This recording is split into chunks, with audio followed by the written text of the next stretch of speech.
Hello दोस्तों, आप सभी का एक बार फिर से स्वागत है हमारे चैनल द गुरुज थॉट में। चैनल अब तक सब्सक्राइब नहीं किया है तो सब्सक्राइब बटन पर क्लिक करें और साथ ही बेल आइकन पर क्लिक करें ताकि मेरे आने वाले सभी वीडियो आपको तुरंत मिल जाए।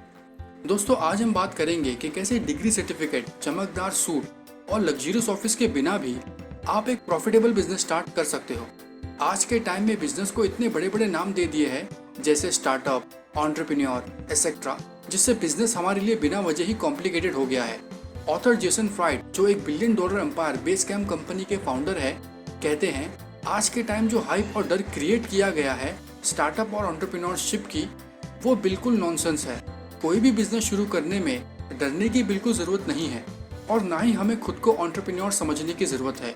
शुरुआत में हम $1 बिलियन एम्पायर खड़ा करने के बारे में भी नहीं सोचना चाहिए। हमें स्टार्ट में बिजनेस को बस अपनी साइड इनकम की तरह देखना चाहिए जो महीने के एंड में हमारी इनकम पूरी करे।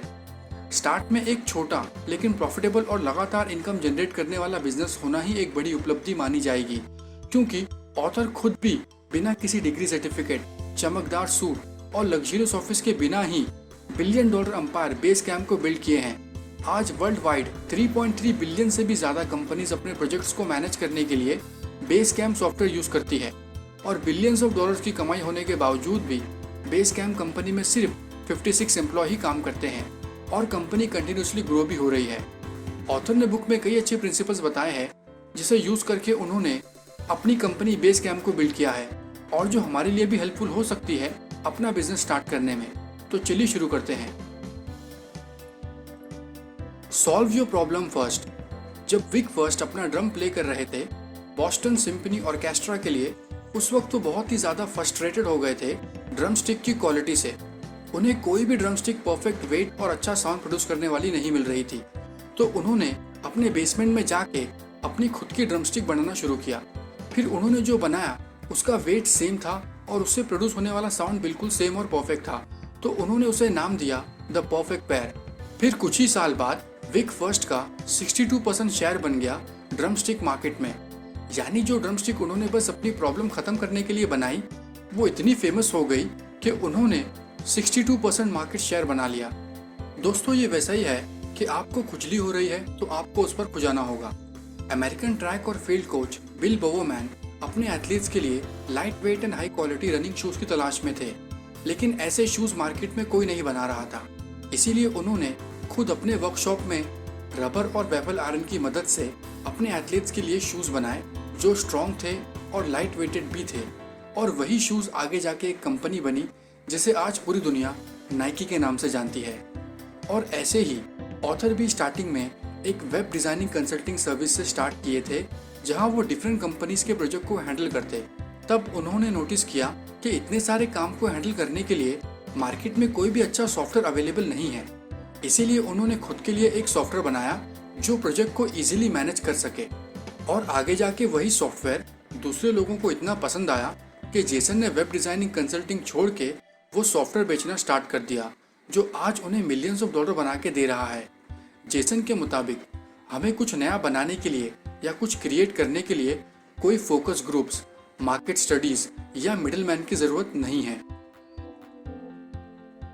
We had an itch so we scratched it. अगर हमने कोई प्रोडक्ट या सर्विस बनाया अपनी कोई प्रॉब्लम को सॉल्व करने के लिए, तो हमें तुरंत ही पता चल जाता है कि हम अच्छा काम कर रहे हैं या नहीं। जेसन कहते हैं अगर हमने कोई बिजनेस स्टार्ट किया किसी और की प्रॉब्लम को सॉल्व करने के लिए, तो वो अंधेरे में तीर चलाने जैसा होगा। लेकिन अगर हमने बिजनेस स्टार्ट किया अपनी कोई प्रॉब्लम को सॉल्व करने के लिए, तो हमें हमारे सभी सवालों के सही जवाब पता होंगे, क्योंकि खुद की प्रॉब्लम को सॉल्व करने में हम कोई भी फैसला जल्दी और ज्यादा इफेक्टिवली लेते हैं। और कोई भी बिजनेस के स्टार्टिंग में सही डिसीजन लेना ही प्रोग्रेस होता है। और हर प्रोग्रेस एक ईंट का काम करता है हमारे बिजनेस के फाउंडेशन में। अब हम में से ज्यादातर लोगों को लगता है कि अपनी कोई प्रॉब्लम को सॉल्व करना या बिजनेस करने में बहुत ज्यादा रिसोर्स लगता है, लेकिन हकीकत में ये बिल्कुल सच नहीं होता। क्योंकि जब बेस कैम्प कंपनी ने अपना पहला सॉफ्टवेयर एप्लीकेशन बनाया था, तो उन्होंने उसे बहुत ही कम पैसे और टाइम खर्च करके बनाया था। शुरुआत में उन्होंने किसी और कंपनी के साथ ऑफिस शेयर किया, एक ही नेटवर्क सर्वर खरीदा, किसी को कस्टमर सपोर्ट के लिए हायर नहीं किया, बल्कि ओनर्स खुद ही हर कस्टमर का प्रॉब्लम सॉल्व करते। जेसन के मुताबिक वो ये इसलिए कर पाए क्योंकि उन्होंने बिजनेस स्टार्ट किया, कोई स्टार्टअप नहीं। लोग जब स्टार्टअप स्टार्ट करते हैं तो वो खुद को एक एंटरप्रेन्योर मानते हैं और कहते हैं कि बिजनेस करने का असली मजा रिस्क लेने में ही है, और उसी सोच से वो एक्सपेंसिव इक्विपमेंट, बड़ा ऑफिस स्पेस, ब्रांडिंग और एडवर्टाइजिंग पे खर्च करने के लिए इतना ज़्यादा फंडिंग ले लेते हैं कि उनका स्टार्टअप में उनका कोई कंट्रोल ही नहीं रहता। उनको बस बोर्ड ऑफ डायरेक्टर्स और इन्वेस्टर के ऑर्डर ही फॉलो करना पड़ता है।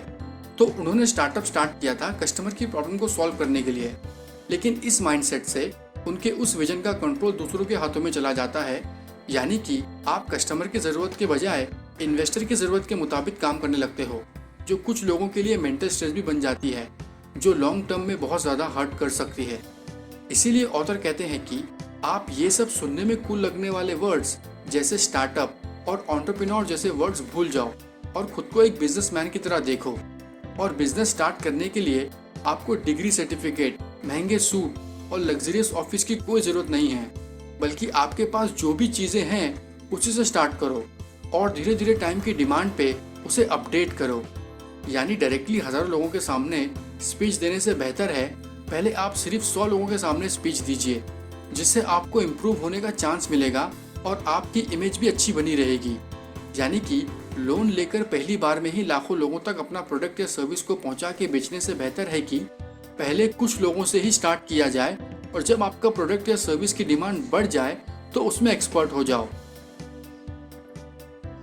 स्टार्टिंग अ बिजनेस, हम में से ज़्यादातर लोगों की यही प्रॉब्लम है कि हम स्टार्टिंग में ही अपना पैसा और टाइम ऐसी चीज़ों पे वेस्ट कर देते हैं जिसका बिजनेस के प्रोडक्ट से कोई कनेक्शन नहीं होता, जो कि बिल्कुल नासमझी है। ऑथर कहते हैं कि सबसे पहले नेसेसिटी पूरी करनी चाहिए और लग्जरीज को आपके बिजनेस के सक्सेस होने के बाद बढ़ाना चाहिए। जैसे मान लो आपको एक फास्ट फूड रेस्टोरेंट खोलना है, तो इसे एक सक्सेसफुल बिजनेस बनाने के लिए कौन सी चीज़ों का होना सबसे ज़्यादा ज़रूरी होगा? एक शानदार रेस्टोरेंट या tasty fast food? Of course tasty खाना, क्योंकि भले ही आपके पास एक शानदार रेस्टोरेंट ना हो, लेकिन अगर आपका खाना टेस्टी हुआ तो बहुत दूर दूर से लोग आपके पास आएंगे। फिर भले ही सालों बीत जाए, लेकिन आपका बिजनेस की डिमांड बढ़ती ही रहेगी। इसीलिए शुरुआत में आपका फोकस नेसेसिटी पे होना चाहिए, लग्जरीज पे नहीं। और आपके बिजनेस की नेसेसिटी वो चीज़ें होंगी जिसे निकाल देने से आपका बिजनेस बंद हो जाए, और उसी नेसेसिटी पे आपको काम करना है। तो ये बुक हमें यही सिखाती है कि हमें इस एंटरप्रेन्योर वर्ड को थोड़ा नीचे लाके बिगिनियर से रिप्लेस कर देना चाहिए, जिससे हम सब बहुत ही कम चीज़ों से, छोटा ही सही लेकिन खुद का बिजनेस स्टार्ट करने के लिए खुद को एनकरेज करें। दोस्तों, ये सारी बातें मैंने आपको जेसन फ्राइड की बुक रीवर्क से पढ़ के बताई है, जिसे लाइफ में एक बार आपको भी पढ़नी चाहिए। अगर आपको ये वीडियो अच्छा लगा तो इसे लाइक करें और शेयर करें अपने फ्रेंड्स, फैमिली में, जिससे उन्हें भी कुछ नया सीखने को मिलेगा। और एक बात याद रखिए, जिंदगी बहुत ही छोटी है, लेकिन हमारे गलत फैसलों से पछतावा जिंदगी भर का हो सकता है। अगर आप ऐसे ही इन्फॉर्मेटिव वीडियो देखना चाहते हो तो सब्सक्राइब करो द गुरुज थॉट। इससे मुझे भी हेल्प होगी आगे ऐसे और वीडियो बनाने में। और आप मुझे इंस्टाग्राम और फेसबुक पे भी फॉलो कर सकते हो डेली मोटिवेशनल थॉट्स के लिए। And finally, thank you for watching.